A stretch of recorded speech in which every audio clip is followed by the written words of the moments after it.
తెలంగాణ రాష్ట్రంలో కోర్టు పట్టణ అవుతున్నది. ఇప్పటికి చాలామంది పాస్పోర్ట్ లేకుండా వీసాలు లేకుండా ఇక్కడ నివసిస్తున్నారు.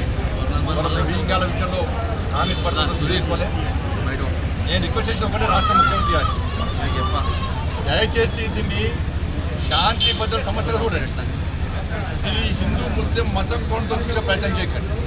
మీరు మతం కోణంతో చూసే ప్రయత్నం చేస్తే ఈ తెలంగాణ రాష్ట్రం అనేది టెర్రరిస్టులకు అడ్డగా మారుతుంది. దీన్ని గుర్తుంచుకోవాల్సిన అవసరం ప్రజలు ఇళ్ళ చూస్తున్నాడు.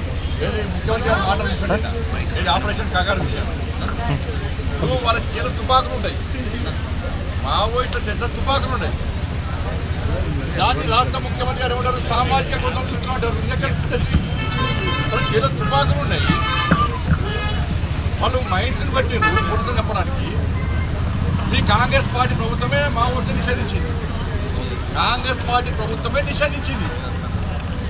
మీ ప్రభుత్వం మీ పార్టీ నిషేధించినటువంటి దాన్ని మీరు పడుకోకుండా దాని సామాజిక కొందరుతో రాష్ట్ర ముఖ్యమంత్రి చెప్పడము, మంత్రులు దీన్ని ఖండించడము ఇది మంచి పద్ధతి కాదు.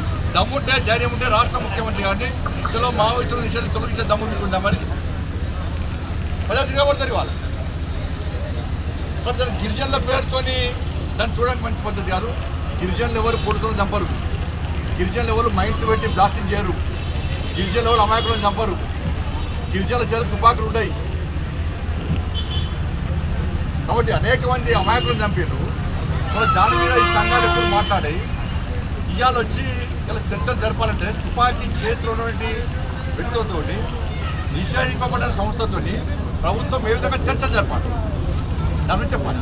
సీఎం కేసీఆర్ మాట్లాడుతూ 10 లక్షల మంది మద్దతుతో ఒక తీర్మానం చేస్తున్నాం, ఆపరేషన్ కగార్ ఆపాలి. వీటిలో ఊచకోత జరుగుతుంది, ఛత్తీస్గఢ్లో కర్రెగుట్టలలో ఊచకోత జరుగుతుందని చెప్పేసి కేసీఆర్ అంటున్నాడు. చర్చలు జరపాలని చెప్పేసి రేవంత్ అంటున్నాడు. చర్చలు జరిపిన అనుభవం మాకే ఉందని కాంగ్రెస్ నేతలు అంటున్నారు. ఈ నాయకుడు ఒకటే స్పష్టంగా చెప్తారు, ఇద్దరు నాయకులు చెప్పాడు. ఈ ఓటు పడి వాళ్ళకి సపోర్ట్ చేసే ప్రయత్నం చేస్తున్నారు. ఇవాళ ఆముద్దర మండలంలో ఒక